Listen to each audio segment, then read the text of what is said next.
चलाने वाले मुसलमान, हमें अल्लाह सबसे बड़ा, ये उनके अमल से और हमें दावत से मिल जाता तो हम सबसे बड़े अल्लाह को मानने वाले होते, अल्लाह के घर में वहाँ इबादत करने जाते, इसमें उसको शहीद करने के लिए नहीं जाते।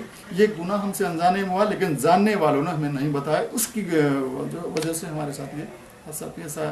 बहरहाल जब छत पे गए तो वहाँ पे उससे पहले पूरे जिस्म में एक डर, अजीब सी कंपन पैदा हुई, जबकि पहले लेंगे बाबरी, फिर इनके दिन आखिर, ये नारा लगा रहे हैं लेकिन उसमें जहन नजर नहीं आ रहा, जिस्म में ऐसा लग रहा था कि हम शायद दुनिया के साथ धोखा कर रहे हैं। पहले महसूस हो रहा था, पहले थोड़ी मुझे ये लगा कि बहुत सारे लोग इनको फेस कर रहे हैं, तो होता है कभी ऐसा, लेकिन मैं 17-27 के उम्र का आदमी, मुझे ये भी मालूम था, दिल जब बिल्कुल घबराहट ज़्यादा बढ़ गई तो मुझे ये लगा कि इस उम्र में तो हार्ट अटैक नहीं होता, हार्ट परेशानी नहीं होती, हार्ट प्रॉब्लम नहीं होती है। लेकिन यहाँ एक सबसे अजीब बात ये देखने में आई कि मेरे सामने थ्योरी पे कैसे यकीन करूं, मेरे साथ प्रैक्टिकल हो रहा है, मेरा दिल जवाब दे रहा है। जी जी जी। तो वहाँ से जो गड़बड़े शुरू हुई, हमने जो पहली उसमें नौजुला खुदाल चलाई, उसके बाद उससे चलाई उसमें जी आगे के हिस्से में थे तो जोश में थे, जुनून था कि भाई ये मस्जिद, क्योंकि हमें ये तारीख मिली थी कि मस्जिद पहले राम मंदिर था। अच्छा। उस जगह को तोड़कर, मंदिर को तोड़ के बनाया, तो फिर वो गुस्सा आप समझ सकते हैं। अगर फिर कोई मेरी जगह पे कब्जा कर ले, अब भी हम किसान है, हमारे खेत में कोई वो कब्जा कर ले तो हम उसको कैसे हटाते हैं, वो सारी चीज़ें। तो वही चीज़ जुनून जो है वहाँ पे उस गुनाह को हमें शामिल किया।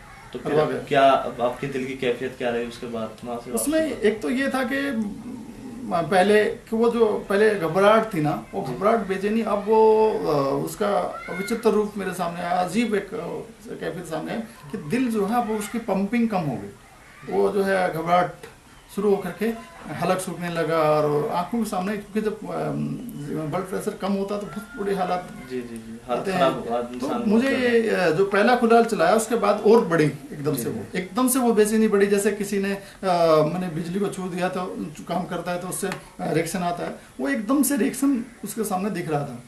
अब उस रिएक्शन में ये दूसरी खुदाल लगाने के लिए जल्दी में लगा लिया। मैं कहा था 3 तो जरूर मारेगा, दिमाग में था ना, फटाफट करेंगे, लेकिन मजबूत चुना पत्थर की मस्जिद, उस पर कोई असर तो पड़ नहीं रहा था मुझसे, लेकिन वो तो मेरा जुनून था जो काम करा रहा था।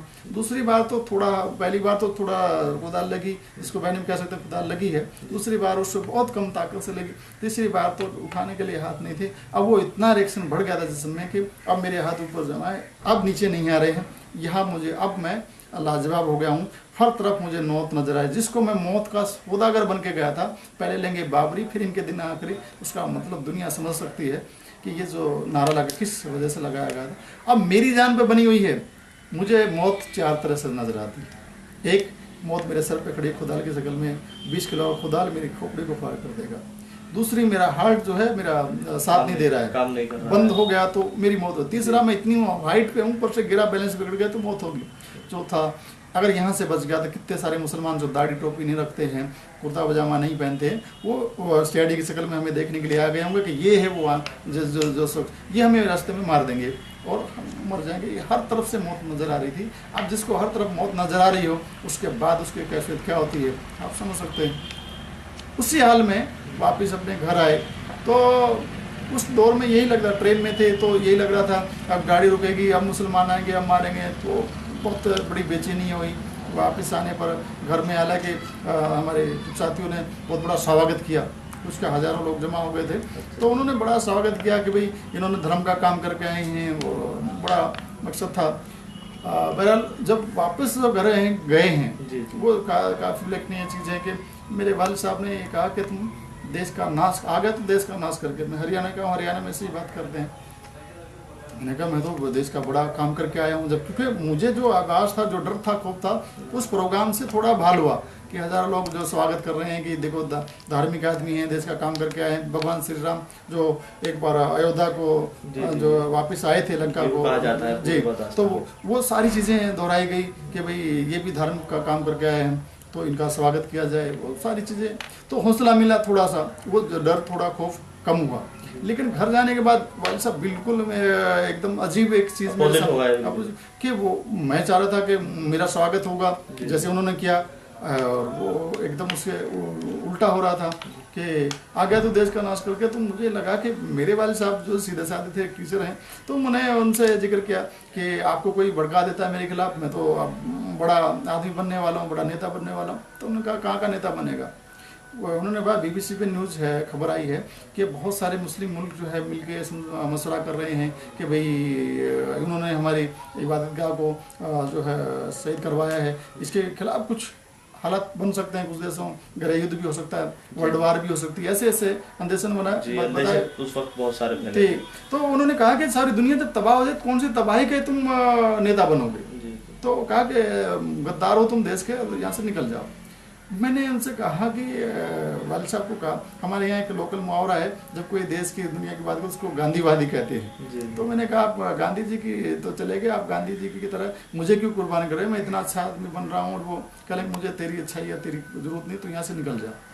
अब मैं खड़ा रहा, समझ नहीं आ रहा था क्या करूँ। तो बोले तू जाता है या मैं निकल के जाऊँ। अब तो समझ गया मैं, गेंदा मुझे मालूम था अपने बात के पक्के होते हैं मेरे वाले। मैंने कहा आपको अपना घर मुबारक हो, एक राम भगत को जब आप घर में जगह नहीं दे सकते तो मैं यहाँ से जा रहा हूँ। अब वो वापस आया अपने कार्यालय, और तो कहाँ जाता, रात को कार्यालय में आया तो मुस्कुरा हो रहा था कि उन्होंने कहा कि आप तो आ गए, हमने सोचा थके हुए थे इसलिए आपको नहीं परेशान करना चाहते थे।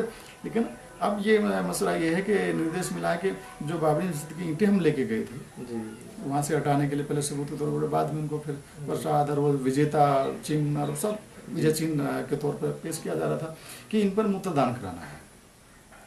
अब मूत्रदान कराने का मतलब आप सुन सकते हैं कि जैसे वोटिंग होती है लाइन लगाकर, इन ईंटों ने 700 साल तक हमारे मंदिर की जगह पर कब्जा किया इन लोगों ने।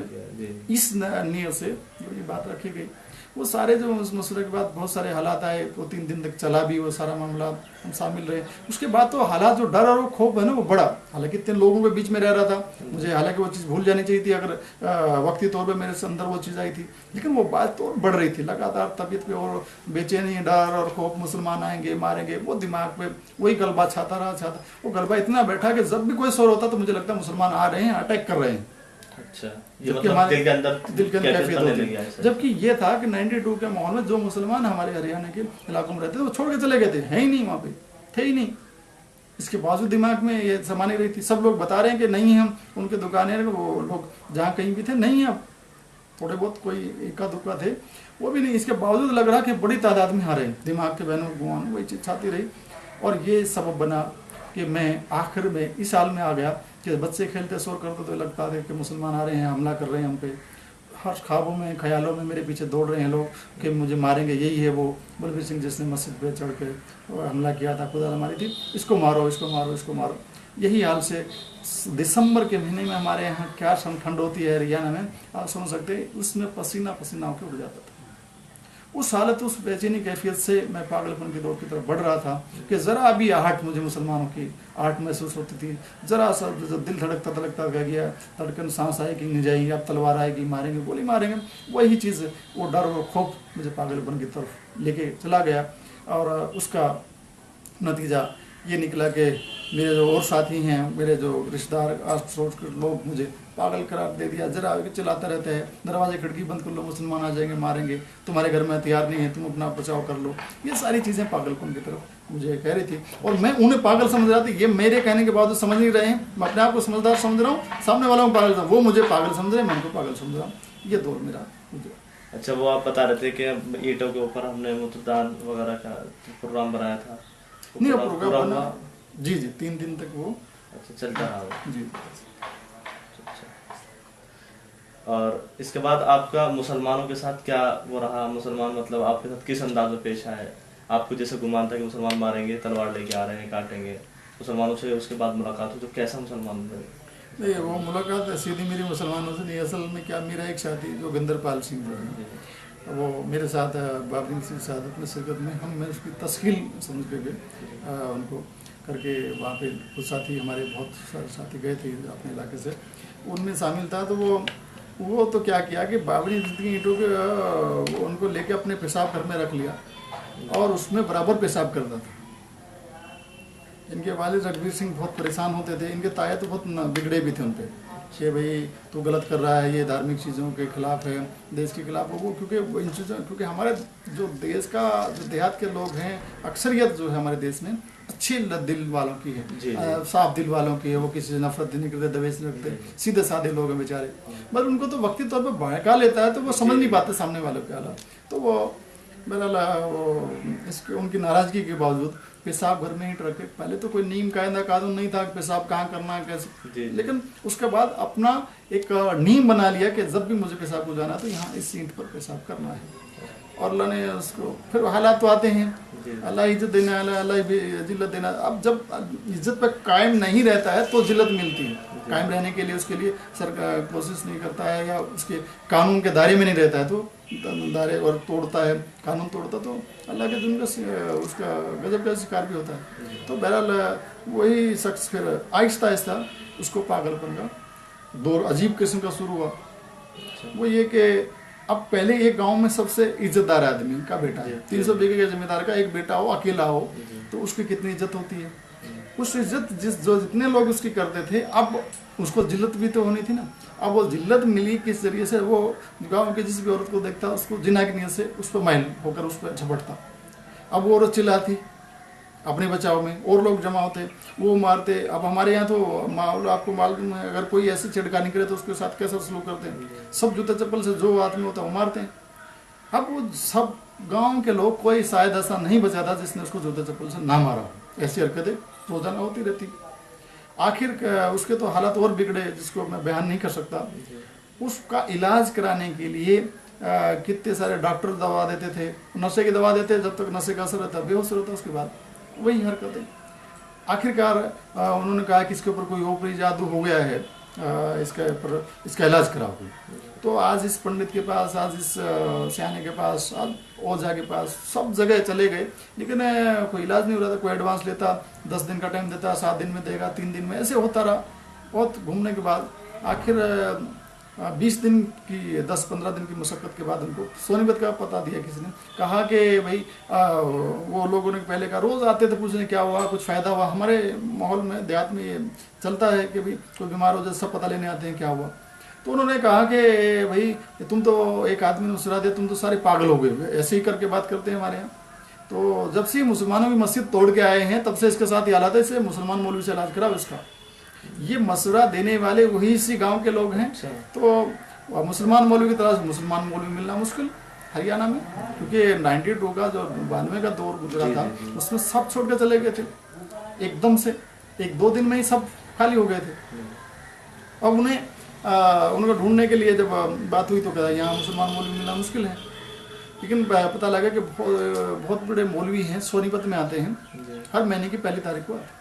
वहाँ पे गए वो कि उनसे मिलने का पता, लेकिन तो उनका पता लगा कि वो तो हर महीने की 1 तारीख को आता, अगले महीने ही आएंगे, 1 जनवरी को आके चले गए थे। गालिबन ये 5 या 6 तारीख को वहाँ पे ये लोग पहुँचे। तो उन्होंने कहा कि पता दे दीजिए हमें उन मौलवी साहब का, कि हज़ारों मौलवी का गुरु, बहुत बड़ा मौलवी है ना, गुरु है तो बड़ा, उनसे इलाज कराएंगे। तो उन्होंने कहा कि उनका गाँव तो फुलत है, जिला मुजफ्फरनगर खतौली के पास। तो वो बोले कि एड्रेस लिख के दे दीजिए, हम जाएंगे। बोले घर पे तो मिलते नहीं, वो अक्सर सफ़र में रहते हैं। तो बोले मिलना कैसे होगा, अब तड़प होती ना। तो बोलना ये है कि दिल्ली में उनका एक प्रोग्राम है, आप उस प्रोग्राम में जाइए, उस प्रोग्राम में मिल जाएंगे। तो दिल्ली में उस वक्त बवाना कस्बा है, नजफगढ़ दिल्ली, तो वहाँ पे प्रोग्राम था। तो इस प्रोग्राम में जैसे पहुँचे, अब वो सुबह पहुँच गए क्योंकि उनको तो ज़रूरत थी बहुत ज़्यादा। तो जैसे हज़रत मौलाना कलीम सिद्दीकी साहब जो हैं, जिनके बारे में वो सुन के गए, जिनके पास इलाज कराना चाहते थे, 1000 मौलवियों को, जिनको गुरु कह रहे थे, जैसे गाड़ी से पहुँचे तो एम्बेसडर गाड़ी होती थी हज़रत के पास उन दिनों। तो गाड़ी का दरवाज़ा खुला था, पैरी बाहर निकले थे खिड़की के बाहर से। अब उनके वालिद रघुवीर सिंह, मेरे साथी योगेंद्र पाल सिंह के वालिद रघुवीर सिंह जो है, अपने बेटे को गाड़ी में, वो तो नंगा रहता था, कपड़े फाड़ता था, बहुत सारे हालात का शिकार, जंजीरों से बांध के गाड़ी में बंद पड़ा है। अब ये जो है नीचे उनके रिश्तेदारों के साथ गए थे। अब जैसे देखा, पता लगा हज़रत आ गए। अब बेचारा सबसे आगे, हालांकि बुजुर्ग है, घर में तकलीफ है, बेटा जब उसका एक अकेला बीमार हो तो क्या हालत रहती, लेकिन अपने दर्द में इतना ज़्यादा पागल परेशान थे कि सबको आगे चीरते हुए हज़रत के पैर पकड़ के खिड़की के आगे बैठ गए। और कहने लगे मौलवी साहब हमें माफ़ कर दो, हमारे बेटे को ठीक कर दो। बस यही रट थी उसकी। जी। हजरत ने पूछा भाई क्या मामला है ये, क्योंकि पैर छूना तो इस्लाम में बिल्कुल जायज़ नहीं है। तो उन्होंने वास्ता दिया, अल्लाह का वास्ता दिया, तो मुश्किल से साथी ने उठाया, तो पूछा मामला क्या, तो उन्होंने बताया हजरत को कि पूरी दास्तान बताई कि हजरत इनका बेटा बाब शहादत में शिरकत करता था, मस्जिद की ईंटों को पेशाब कराया, फिर इस हाल तक पहुंचा है, इलाज बहुत कराए डॉक्टरों के। तो हजरत ने एक ही बात कही, जब बीमार उसने किया तो इलाज भी वही करेगा।